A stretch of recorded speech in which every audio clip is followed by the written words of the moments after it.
नमस्कार दोस्तों, जय माता दी। माँ का आशीर्वाद आप पर सदैव बना रहे, इसलिए कमेंट बॉक्स में जय माता दी अवश्य लिखें।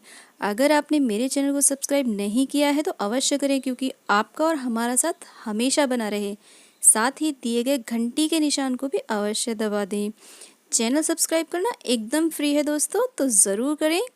आप सभी को चैत्र नवरात्रों की हार्दिक शुभकामनाएं। दोस्तों, मैंने नवरात्रि पूजन की विधि विस्तार पूर्वक बताने के लिए एक वीडियो डाला है, उसे आप विस्तार से देख सकते हैं। आज मैं ये आपको जो मैंने आज प्रथम दिन पूजा की है इसको मैं दिखा रही हूँ। तो आज मैं विधि बताऊंगी नहीं, सिर्फ आप देखते रहिए। तो दोस्तों, आज माँ का पहला नवरात्रा है, तो आज हम सुबह 4 बजे उठकर हमने अच्छी प्रकार से साफ़ सफाई कर ली और मैंने गेट पर भी माँ के स्वागत में पानी डाला है, अच्छी प्रकार से धुला है उसको। और उसके बाद हमने माँ के स्वागत में अपने द्वार पर तोरण लगाए हैं, बंधनवार लगाए हैं, माँ के मंदिर को अच्छी प्रकार से सजाया है, जैसा कि आप देख सकते हैं। और इस प्रकार से मैंने सारी तैयारियाँ कर ली हैं। तो आज माँ का पहला नवरात्रा है। आज बूझ मुहूर्त में घट स्थापना कर रहे हैं हम लोग। आज जन्म ग्रहण करती हुई शैलपुत्री माँ की पूजा होगी। माँ शैलपुत्री को आज घी का भोग अवश्य लगाएं। गाय का शुद्ध देसी घी हो तो अति उत्तम माना जाता है।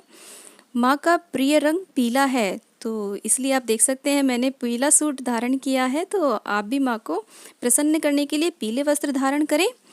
आज के दिन साधक का जो मन होता है वो मूलाधार चक्र में अवस्थित रहता है।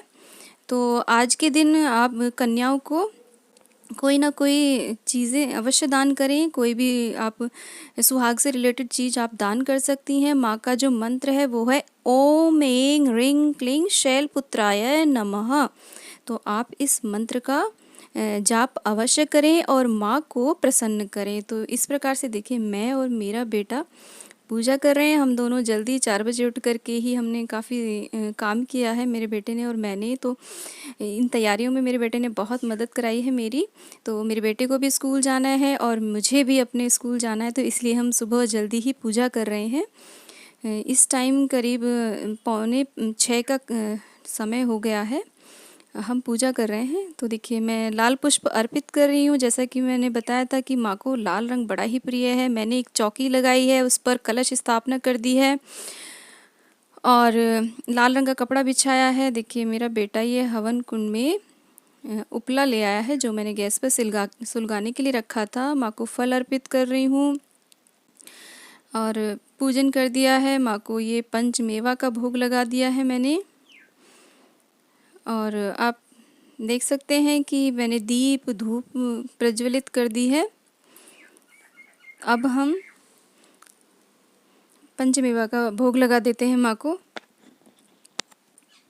तो आज जैसा कि मैंने बताया, शैलपुत्री माँ का दिन है, तो इसमें हम माँ शैलपुत्री की आराधना करेंगे। धूपम दीपम समर्पयामि। पान तैयार कर लेते हैं माँ को भोग लगाने के लिए।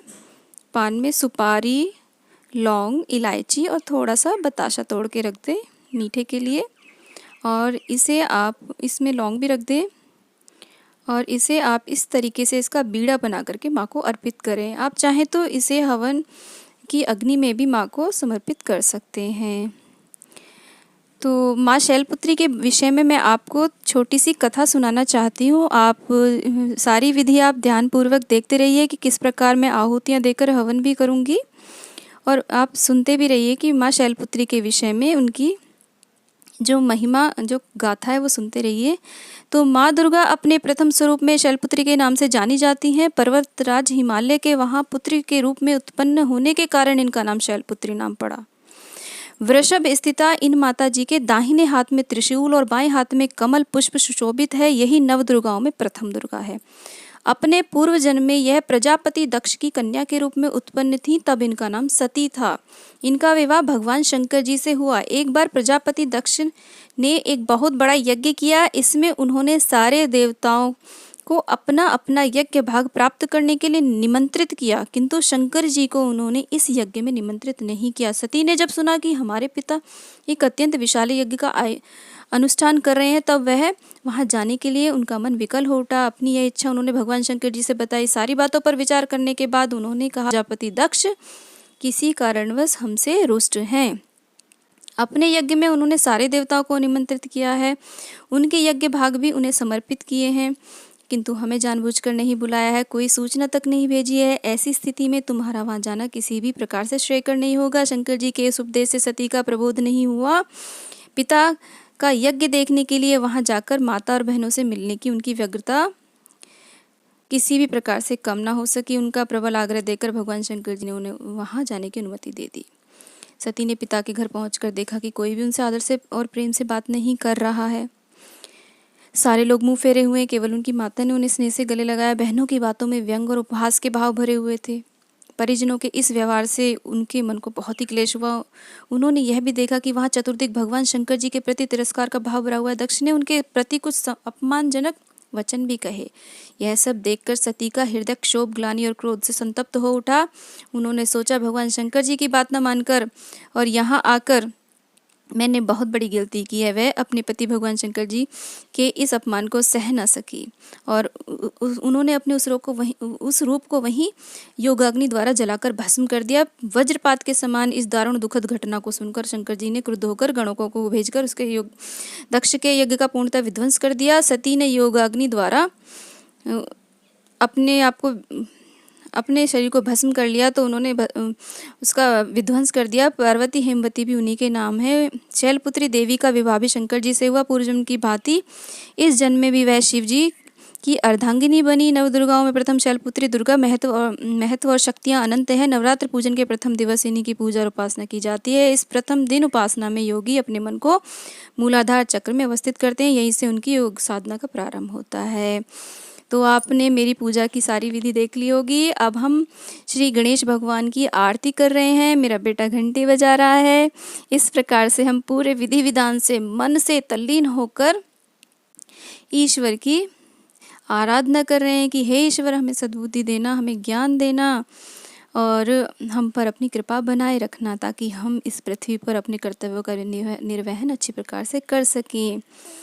तो जय माता दी आप बोलते रहिए और माता के इसी प्रकार से पूजन करते रहिए।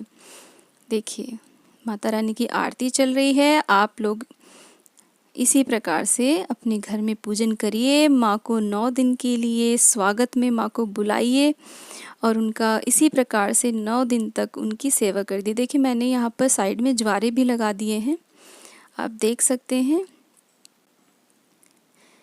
पूजन बहुत ही अच्छा चल रहा है, तो हमारा मन एकदम प्रफुल्लित है। मेरा बेटा भी पूरे 9 दिन के व्रत रखता है और मैं भी रखती हूँ, तो हम दोनों ही इसी प्रकार से माता रानी की पूजा करते हैं।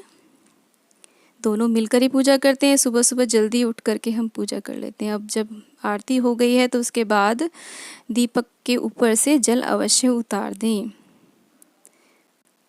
इस तरीके से छींटे दे दें। मैं एक आम के पत्ते से इस प्रकार से छींटे दे रही हूँ।